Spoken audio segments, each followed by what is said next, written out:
Hello! Today we'll be stripping the paint off this old chair. As you can see, it's got a lot of lovely little carvings, which makes it difficult to sand.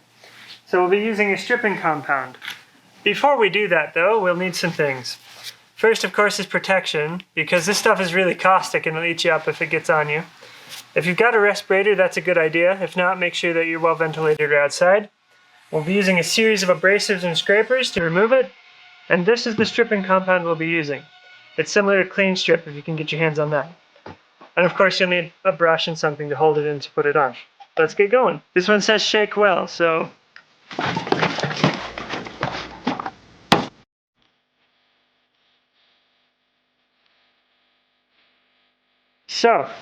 Step one is you want to brush it on nice and thick, going one direction, and preferably with the grain. Nice and wet.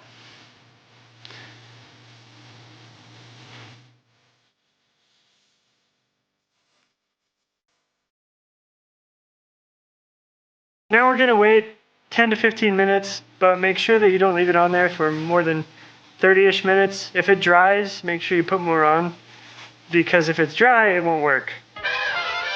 I'm back after about 15 minutes. This is what it should look like. You'll see the paint starting to peel up.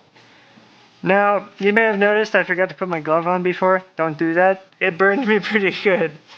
So you want to be very careful, make sure you wear gloves. So the next step, what I'm going to do is I'm going to take just some razor blades, and I have this little scraper, and I'm going to start by getting off as much of this as I can before I start using any sort of other abrasive. Obviously you're going to have a hard time getting in the details and making sure everything is perfect. So don't worry about it being perfect yet. Just get off what you can. And if it's not coming off 100% the first time, you may need to come back and put another layer of this on. Our objective is to get the paint, not the wood. So don't apply hardly any pressure. You're basically just wanting to drag your tool across the surface. We want to maintain whatever detail we can.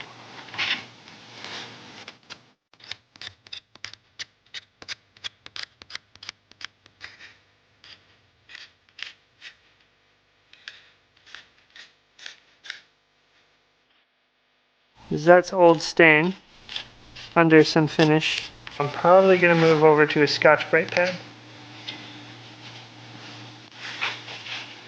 But the reason why Scotch brite's good is because it can take a lot more without getting clogged. Though you will be sacrificing whatever Scotch brite pad you use to this project. If you got any stubborn spots, I think this is a number 3 steel wool, so it's very coarse.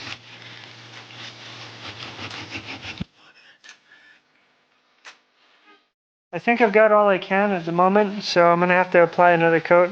It's just so intricately detailed, it's really hard to get into.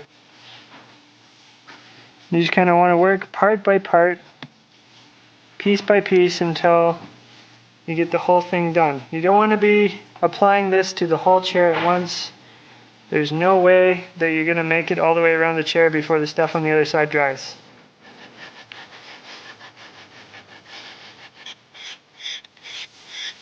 So we waited a little bit for this arm to dry. You don't want to sand it when it's super wet with sandpaper, because it'll fill the pores in the paper really fast. This is 120 grit sandpaper, and you want to sand through whatever grit you want for your finish. So I'm probably going to go up to 120 or 220, or 180 or 220, somewhere in there, before I stain it. You can just see that the little spots that still remain come off pretty easy. So you want it to look pretty much like brand new wood. I mean, there'll still be little marks and things, but you want to sand out as much damage and as much finish as you can. That's the basic process up to this point, so now we're going to just go time-lapse and do the whole thing.